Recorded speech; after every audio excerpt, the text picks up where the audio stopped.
Bienvenidas y bienvenidos a La Dieta Sin Drama, el espacio donde hablaremos sobre cómo el comer bien te lleva a vivir mejor.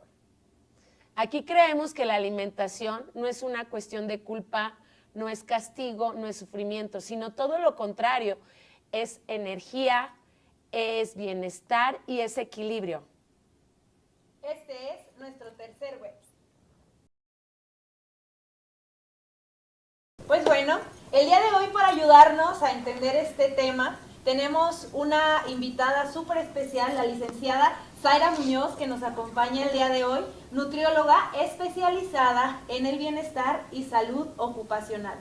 Ella se encarga de acompañar a personas y equipos a mejorar su alimentación con estrategias y prácticas sostenibles para ayudarlos a vivir mejor y a tener una mejor energía. Gracias por acompañarnos, Zaira. ¿Cómo Bienvenida, estás? Zaira. Sí. Hola a todos. Muchas gracias, Damaris. Muchas gracias, Magda. Para mí es un gusto estar aquí. Agradezco a quien está en casita compartiendo este espacio con nosotros, porque hablar de alimentación no es solo hablar de comida o de qué comemos, sino hablar de cómo nos sentimos, qué sentimos al comer, en dónde lo comemos y cómo vivimos prácticamente. Gracias por la invitación. Antes de comenzar, les quiero recordar que deben de hacer su registro y sobre todo descargar su constancia durante el programa, ya que después no se podrá. Bueno, pues vamos a iniciar con lo primordial, ¿verdad? Que nosotros cuando escuchamos la palabra dieta casi siempre lo ligamos a culpa o también a algo lleno de presión, ¿no? Dieta, sinónimo de estar comiendo algo de manera rígida, que no puedas tener flexibilidad en la comida, ¿verdad? ¿Por qué a veces pasa eso, que lo ligamos con la culpa y con la presión, Zaira? Bien, es algo muy frecuente, pero primero me gustaría comenzar con la definición de la palabra dieta. Dieta es lo que comemos en el día a día, es el conjunto de alimentos y bebidas que ingerimos en todo momento. Es decir, todos tenemos una dieta, ¿no? Que sea o no saludable, de eso depende lo que consumimos. Entonces, cuando llevamos algún plan de alimentación, como lo mencionabas, de forma rígida o de forma muy restringida, se va creando una cultura y es lo que regularmente conocemos o lo que se genera en el día a día, ¿no? Esta sensación de frustración al sentir que con esta rigidez nos prohíben ciertos alimentos, o tenemos ciertos horarios o que todo es muy cuadrado. Entonces, esa es la connotación negativa que le damos de acuerdo a la restricción del alimento. Oye, Zaira, ¿y tú qué nos podrías decir acerca de la influencia que tiene la cultura sobre cómo percibimos nuestro cuerpo y sobre los alimentos que preferimos consumir? Bueno, pues como sabemos, las redes sociales nos bombardean por todos lados. Entonces, dentro de las redes sociales hay muchas personas que nos van generando esta idea de que la dieta es restricción y de que debes de consumir ciertos grupos de alimentos o no consumir ciertos alimentos para tener sobre todo una figura deseable, ¿no?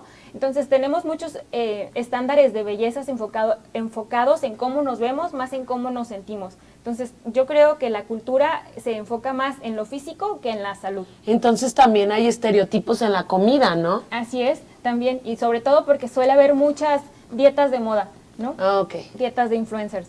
Bien. ¿Y cuál será la diferencia entonces, Zaira, entre tener una dieta restrictiva y el hecho de construir hábitos saludables y sostenibles también?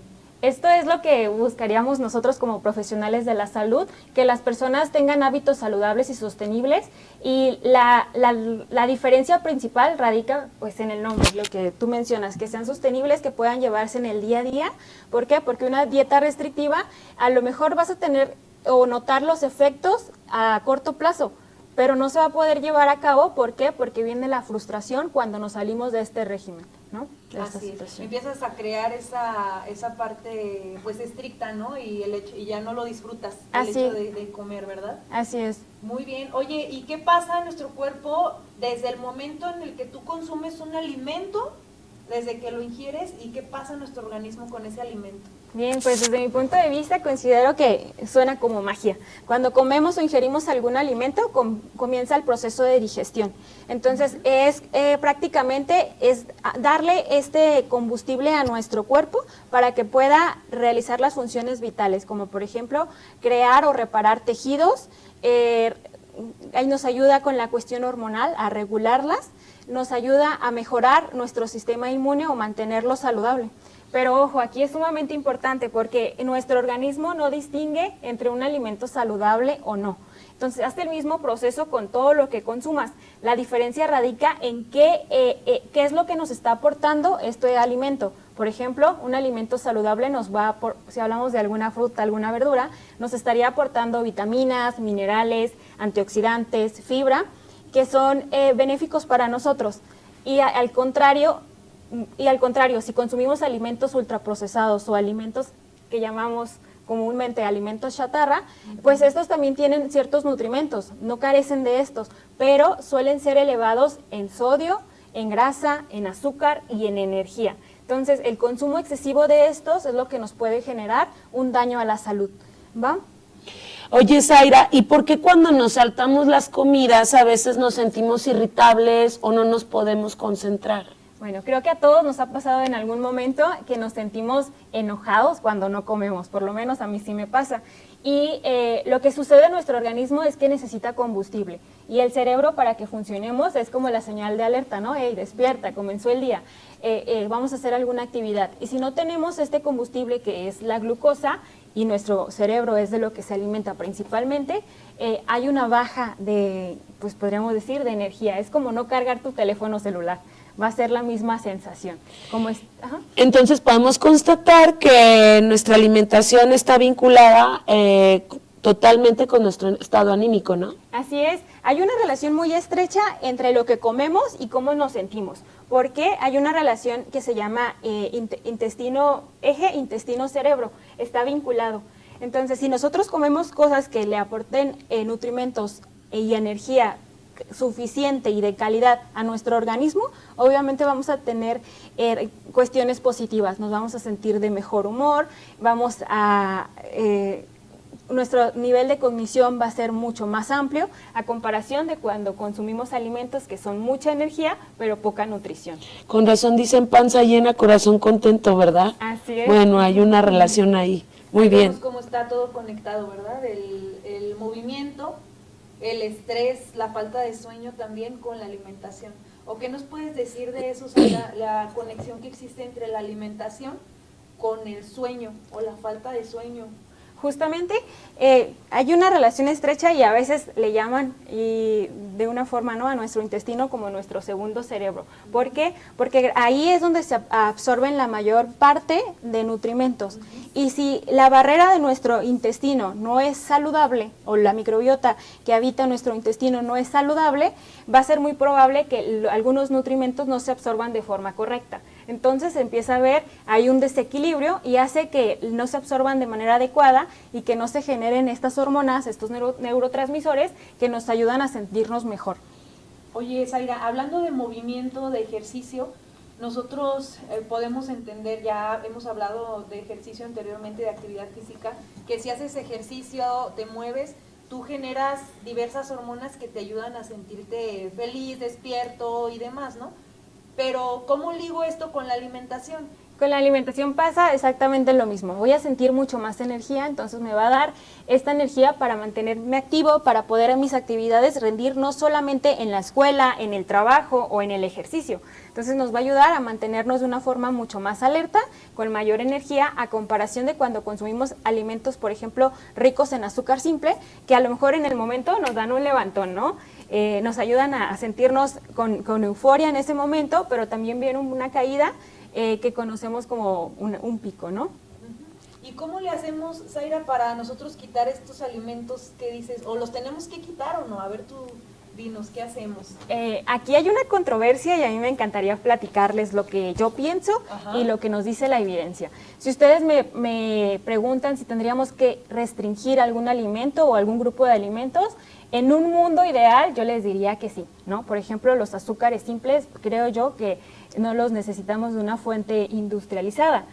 tenemos diferentes hidratos de carbono que podemos obtener de otros alimentos que de hecho, por ejemplo, las frutas, las verduras y la fibra que nos aportan, estos grupos de alimentos le encantan a nuestro intestino, a las bacterias que viven ahí. Entonces esto nos mantiene pues de forma, podríamos decir, saludable, ¿va? Yo diría que sí podríamos eliminarlo, pero eso sería en un mundo ideal. Vivimos en un contexto en donde la cultura alimentaria pues nos orienta o nos tiene a la mano la disponibilidad de estos grupos de alimentos por practicidad, porque a lo mejor es mucho más rápido consumir algún alimento que está ya empaquetado, que ya está enlatado, o simplemente porque veo que mi compañero, mi compañera lo está consumiendo. O porque es de colores y llama la atención o sabe especial, ¿no? Así es, justamente una de las características de estos productos industrializados es que además de tener exceso de estos nutrimentos que ya les platicaba, también suelen tener una carga de alimentos que ni siquiera, o ingredientes que a veces ni siquiera podemos pronunciar o sabemos pronunciar, y estos ingredientes suelen tener una característica. En algunos países están restringidos, ¿no? Por ejemplo, por ser cancerígenos o por ser no aptos para el consumo humano. Sin embargo, las regulaciones no son las adecuadas o hace falta un poquito más de apretar en ese sentido. Y ahora bien, si les platico sobre la realidad, lo que yo conozco en base a mi experiencia, podríamos mencionar que no es necesario restringir alimentos. A veces lo que pensamos en voy a comer saludable, tengo que dejar de comer. ¿Por qué no empezamos a cambiar esta cultura en pensar en lugar de dejar de comer, me enfoco en qué tengo que incluir más? ¿Qué tantas frutas estoy comiendo? ¿Qué tantas verduras estoy comiendo?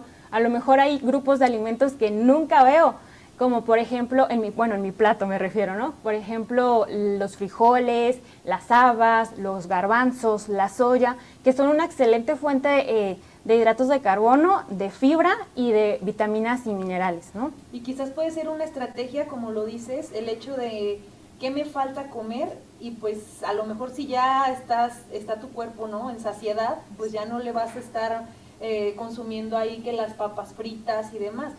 También aquí me parece muy interesante, hace rato lo que preguntaba Magda, el hecho de la cultura. Nosotros aquí en México, pues qué difícil, ¿no? O sea, ¿cómo vas a dejar de consumir cosas fritas y sales y hay los taquitos dorados o el pozole o algo? ¿Cómo nuestra cultura también influye? Justamente cuando comenzábamos la sesión, yo les decía que cuando hablamos de alimentación no solamente es lo que estoy consumiendo, sino qué siento al consumirlo. En la cultura mexicana la comida, nos conocen por la comida, ¿no? Uh-huh. Entonces, yo diría que el secreto no está en dejar de comerlo, sino comer de forma inteligente, conocer cuándo podemos consumirlo, cada cuándo podemos consumirlo, o cuándo nos enfocamos en estar atentos en que nuestro cuerpo nos diga ya, ¿no? Para. Zaira, ¿y en qué momento nos podemos identificar cuándo ya comimos suficiente? Porque podemos comer muy poco con alto nivel calórico y no nos sentimos llenos, o poder comer mucho con bajo contenido calórico y nos sentimos llenos, pero vamos a tener hambre en un corto plazo, ¿no? ¿Cómo es algo que nos puedes decir para identificar ya comí suficiente energía? No tanto que ya llené la panza, pero ya le eché la energía suficiente. Sí, justo lo acabas de decir perfecto, ¿no? A veces pensamos que quedar satisfechos es cuando ya sientes que la comida está hasta acá. No se trata de llenarnos, sino se trata de tener la energía o el balance específico. Tenemos dos opciones. Podemos hacerlo a través de algo más estructurado, como en un plan de alimentación en el cual vas midiendo las calorías acompañado de algún experto, o bien de una forma más práctica, y que yo les invito es que comiencen a ser conscientes de lo que están consumiendo. ¿A qué me refiero con ser conscientes? Que disfrutes tu platillo, que reconozcas los ingredientes y que además evites distracciones. Estamos actualmente acostumbrados a comer frente a la pantalla, a lo mejor algunos ahorita nos están viendo, están cenando, uh-huh. Exactamente, con el teléfono, viendo algún programa de televisión. Entonces, hacernos consciente de lo que estamos consumiendo está excelente. Y a veces también es necesario hacer una pausa y decir, ¿cómo me siento? Podemos consumir otro poquito. Es interesante lo que dices, porque no es lo mismo prepararte la comida a comprarla ya preparada, ¿no? Sí. Porque tienes una relación con la comida. Estás acomodando tu platillo, estás viendo el nivel de cocción, estás preparando, y desde ahí estás siendo consciente de lo que te vas a comer, ¿no? Desde que picas, desde que hueles, desde que estás en el proceso, también tu cuerpo ya está preparándose para alimentarse, ¿no? Que no la tienes con la comida que compras hecha, no tienes una relación, no eres consciente de lo que estás comiendo, pagaste y tardaste más en hacer la fila que en lo que tardaste en comértelo, ¿no? Sí, y justo la lección más importante cuando me preguntan en consulta o en sesiones, yo diría que la elección de los alimentos que vas a consumir, es decir, desde el supermercado, tú estás eligiendo lo que vas a consumir. Entonces ya decides tú si consumes estos alimentos empaquetados o industrializados o si prefieres irte al área de lo natural, ¿no? ¿Y qué consejos les puedes decir a los jóvenes ahí en casa? Saludo a todos. Viendo en virtud de sus posibilidades en un contexto escolar, qué preferencias que le pueden poner al tanque para que pongan atención a la escuela, unas recomendaciones fáciles, Zaira, para nuestros alumnos. Sí, primero sería enfocarnos en reducir el consumo de alimentos industrializados, reducir la frecuencia, no se trata de eliminarlos. O sea, las papas, ¿verdad? Exactamente, las papas, alimentos enlatados. Sí. Alimentos enlatados, o bien si por practicidad van a consumir algún tipo de alimento enlatado, recomendaciones sería empezar a leer las etiquetas. En algunas de sus clases les enseñan a leer etiquetas. Otra opción sería irnos por estos alimentos que puedan tener menos ingredientes. Mientras menos ingredientes tengan, es mucho mejor, porque se vuelve un poco más natural. Otra recomendación sería regresar a lo que es fácil. ¿Qué es lo fácil? Las frutas, las verduras, tenerlas estas como colaciones o opciones saludables. Las semillas, que también a veces las olvidamos, pueden empezar a utilizarlos como parte de la estrategia, cargarlas en la mochila. Sí. Algo que a veces olvidamos también es la hidratación. Si no estamos bien hidratados, por ejemplo, ahora que viene el calor, también la concentración baja. No ponemos atención adecuadamente. Exacto. Muy bien, gracias. Lleven su botellita de agua también ahí a la escuela, que no se les olvide. Sí. Porque eso es súper, súper importante. Sí, y a veces vemos las frutas y las verduras como los enemigos, ¿no? Sobre todo las verduras. Entonces, empezar a consumir las verduras con diferente técnica de preparación, en lugar de que todo sea al vapor, en agua o así. Cruditas. Puedes hacerlo rallado con un poquito de limón, o hasta podríamos incluir un poquito de chile en polvo bajo en sodio, ¿no? Sí, así es. sí, súper. Bueno, pues, Zaira, el día de hoy vamos a terminar nuestro web. Nos dio mucho gusto de que estuvieras aquí con nosotros. Magda, ¿qué nos dices? Pues que no tiene tanto de drama la dieta, ¿no? Sino ser conscientes, vincularnos con nuestra alimentación, saber qué consumimos, ¿verdad? Porque hacer ese pequeño análisis, decir, ¿por qué me siento mal? Ya tomé agua, ya comí algo, ¿sí? Porque a veces pensamos ponernos de buenas nomás así, cuando no le hemos echado combustible al cuerpo, ¿no? Y no tiene material para ponerse de buenas. Así es. Una recomendación sería que comiencen a ser conscientes, que hagan algún ejercicio en casa en el que ustedes mismos se pongan a pensar en qué comí, qué alimentos consumí, cómo descansé, o algún día en el que me sentía muy emocionado, con mucha energía, y también el ejercicio contrario, ¿no? ¿Qué consumí, qué alimentos consumí en un día en el que no quería levantarme de la cama, en el que quería estar todo el día en el sillón? Entonces, hacernos conscientes de cómo nuestro estado de ánimo sí cambia o sí se modifica de acuerdo a lo que estoy consumiendo, a cómo me estoy hidratando, creo que puede ser una gran estrategia y un gran paso. Muchísimas gracias, Zaira. Sí. Y también recordarles que no es complicado, no se requiere hacer algún drama o vivir con este drama en el estilo de vida. Podemos empezar con pasitos cortos, como por ejemplo incluyendo estos alimentos que no consumimos con frecuencia, reduciendo o monitoreando la frecuencia de los mismos, cargando una botellita con agua, levantarnos, movernos más, hacer del movimiento algo que nos guste, bailar, salir a caminar, andar en bicicleta, algo sencillo pero movernos más. Esto nos ayuda a descansar también. Y sumamente importante, las relaciones. ¿Con quién me junto? ¿De qué me estoy alimentando en la cuestión cognitiva también, ¿no? Así es. ¿Cómo pequeñas cosas, volvemos con todos los webs que llevamos ya anteriormente? Los hábitos. Nos ayudan a crear hábitos que nos benefician, ¿no? Día con día. Pues bueno, aquí tuvimos la participación de nuestra experta en nutrición, también nuestra querida psicóloga, ¿verdad? Y gracias. Pues su servidora en cultura física y deportes. Esto fue Dieta sin Drama, agradecemos el día de hoy, recuerda comer bien y esto va a ayudarte a vivir mejor. Este fue nuestro tercer webs. Hasta luego.